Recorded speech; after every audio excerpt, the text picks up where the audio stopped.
കണ്ണ് നിറയും മക്കളെ. സന്തോഷം കൊണ്ടാണ് കണ്ണ് നിറയുന്നത്, അല്ലാതെ ദുഃഖം കൊണ്ടല്ലേ. സന്തോഷം കൊണ്ടാണ് കണ്ണ് നിറയുന്നത്. എനിക്ക് 15 വർഷമായി ഈ കാൽമുട്ട് വേദന തുടങ്ങിയിട്ട്. ഞാൻ ഒത്തിരി മരുന്നെല്ലാം കഴിച്ച്, ഹോമിയോ അല്ലാത്തതെല്ലാം മരുന്നും കഴിച്ചിട്ടും എനിക്ക് യാതൊരു കുറവുണ്ടായിട്ടില്ല. അങ്ങനെയാണ് ഇവിടെ അറിഞ്ഞങ്ങനെ ഞങ്ങൾ എന്നെ കൊണ്ടുവന്ന് കഴിഞ്ഞപ്പോൾ ഇവിടുത്തെ ചികിത്സയും ഇവിടുത്തെ സ്നേഹവും അവരുടെ എല്ലാവരുടെയും സ്നേഹവും പരിപാലനയും സത്യസന്ധതയും ഡോക്ടേഴ്സും ഇവിടെ കൂടി എല്ലാ പിള്ളേരും ഇവിടുത്തെ എല്ലാ ജോലിക്കാരും നമ്മളോട് അതുപോലെയാണ്. എല്ലാ മനുഷ്യരോടും അങ്ങനെയാണ് പെരുമാറുന്നത്. അപ്പോൾ ഇവിടെ ദൂരെ നിന്നുള്ള ആൾക്കാരൊക്കെ ഒത്തിരി വരുന്നുണ്ട്. നാട്ടിലുള്ളവരെ അറിയാതെയല്ല.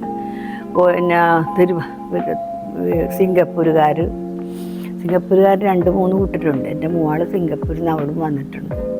പിന്നെ കാസർഗോഡ്, ഓസ്ട്രേലിയ, എല്ലാ സ്ഥലങ്ങളിലും കാസർഗോഡ്, കാഞ്ഞങ്ങാട്, കണ്ണൂർ, തിരുവനന്തപുരം, കൊല്ലം, അങ്ങനെ ഒത്തിരി ആളുകൾ ഇവിടെ കൂടിക്കഴിയുമ്പോഴാണ് നമ്മൾ അറിയണത് ഇത്ര അകലത്തു നിന്നെല്ലാം വന്നല്ലാന്ന്. അങ്ങനെ ഏറ്റവും അവരുടെ പരിപാലനയും കാര്യങ്ങളും ഒക്കെയാണ് നമ്മളെ ഇത്രയും. പിന്നെ മരുന്നും സമയത്തുള്ള ഭക്ഷണങ്ങൾ, സമയത്ത് നമ്മളെ വന്ന് ഏത് സമയവും നമ്മളെ ശുശ്രൂഷിക്കാൻ ആളുകൾ. അങ്ങനെ പിള്ളേരാണെങ്കിലും ഡോക്ടേഴ്സൊക്കെ അവരുടെ ജീവിതം ഇങ്ങനെ ഈ രോഗികളെ നോക്കേണ്ട ജീവിതത്തിലാണ് അതാണ് നമുക്ക് മനസ്സിലായത്. അങ്ങനെ ഞങ്ങൾക്കെല്ലാവർക്കും വളരെ സന്തോഷമായി. അങ്ങനെ എനിക്ക് വളരെ കുറവുണ്ട്. ഇപ്പം ഇവിടെ വന്നതിൻ്റെ പകുതി രോഗം തന്നെ. എനിക്ക് ഭയങ്കര വണ്ണം കൊണ്ട് നടക്കാൻ വയ്യായിരുന്നു. 80 കിലോ ഉണ്ടായിരുന്നു. ഇവിടെ വന്നു കഴിഞ്ഞപ്പോൾ 73 കിലോയായി. അങ്ങനെ ഞങ്ങൾക്ക് എല്ലാവർക്കും സന്തോഷമായി. ഞങ്ങളിന്ന് പോകാൻ പോവുകയാണ് വീട്ടിലേക്ക്. 15 ദിവസമായി വന്നിട്ട്. ഞങ്ങൾക്കെല്ലാം എല്ലാ അനുഗ്രഹങ്ങളും ഈ സ്ഥാപനത്തിനും ഇവിടെയുള്ള എല്ലാ മക്കൾക്കും, ഡോക്ടേഴ്സും അതുപോലെ എല്ലാ മക്കളെയും സ്റ്റാഫ് അംഗങ്ങളും എല്ലാവരും അവരെല്ലാവരും ആത്മാർത്ഥതയായിട്ട് തന്നെയാണ് ചെയ്യുന്നത്. ഒരാളിന് തന്നെയല്ല, എല്ലാവർക്കും. അല്ലാതെ വേറുള്ള ഇതൊന്നുമില്ല ഇവിടെ.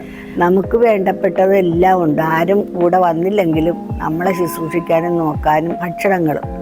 നമുക്കിപ്പോൾ നടന്നു പോകാൻ പറ്റാത്തവർക്ക് ആഹാരം കൊണ്ടുവന്ന് നമ്മൾ ഇരിക്കുന്ന സ്ഥലത്തകത്ത് തരും. പാത്രമൊക്കെ എടുത്തുകൊണ്ട് അവർ പോയിക്കോളും. നമ്മൾ പാത്രം കഴിയൊന്നും വേണ്ട.